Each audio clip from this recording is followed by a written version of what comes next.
প্রশ্ন ১। শ্রী চৈতন্যদেবের সমসাময়িক বাংলার রাজা ছিলেন?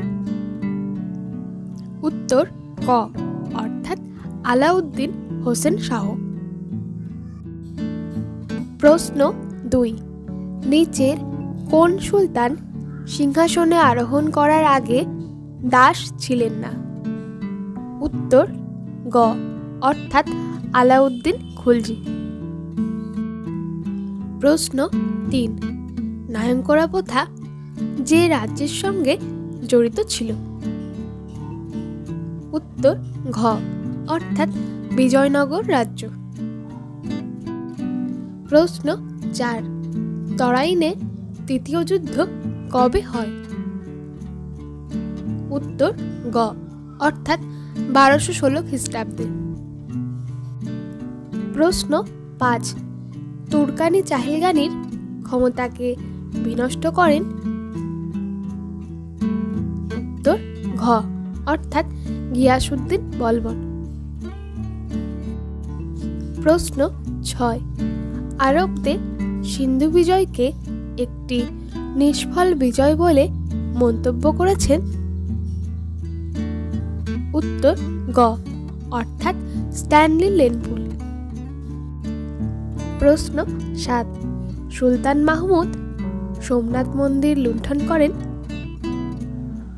উত্তর ক অর্থাৎ 1025 খ্রিস্টাব্দে। প্রশ্ন ৮। এথেনাসিয়াস নিকিতিন যে দেশের পর্যটক ছিলেন? উত্তর খ অর্থাৎ রাশিয়া। প্রশ্ন ৯। আমুক্তামাল্যদা গ্রন্থটি যে ভাষায় রচিত? উত্তর খ অর্থাৎ তেলেগু। প্রশ্ন ১০। অন্ধ্র কবিতার পিতামহ নামে পরিচিত ছিলেন? উত্তর খ অর্থাৎ অল্লসনি পেড্ডান। প্রশ্ন ১১। প্রথম বিদেশি যিনি বিজয়নগর শহর পরিদর্শন করেন? উত্তর গ অর্থাৎ নিকোলা কান্টি।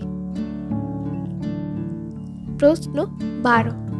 নিচের যে সুলতান মক্কা মদিনায় মাদ্রাসা নির্মাণ করেন? উত্তর ক অর্থাৎ গিয়াসউদ্দিন আজম শাহ। প্রশ্ন ১৩।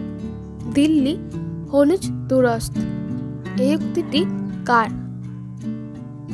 উত্তর গ অর্থাৎ নিজামুদ্দিন আউলিয়া। প্রশ্ন ১৪। তাজুল মাসির গ্রন্থটি রচনা করেন? উত্তর খ অর্থাৎ হাসান নিজামি। প্রশ্ন ১৫। দিল্লির সুলতানি আমলের যে বংশ স্বল্প সময়ের জন্য শাসন করেছিল? উত্তর ঘ অর্থাৎ খলজি বংশ। প্রশ্ন ১৬। মানকৌতূহল গ্রন্থের বিষয়বস্তু হল? উত্তর ক অর্থাৎ সঙ্গীত। প্রশ্ন ১৭। যিনি গুলরক্ষী ছদ্মনামে লিখতেন?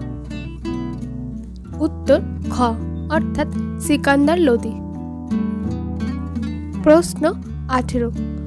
আগ্রা লন্ডনের থেকে বড় শহর এই উক্তি করেছেন? উত্তর ক অর্থাৎ রাচেল ফিচ।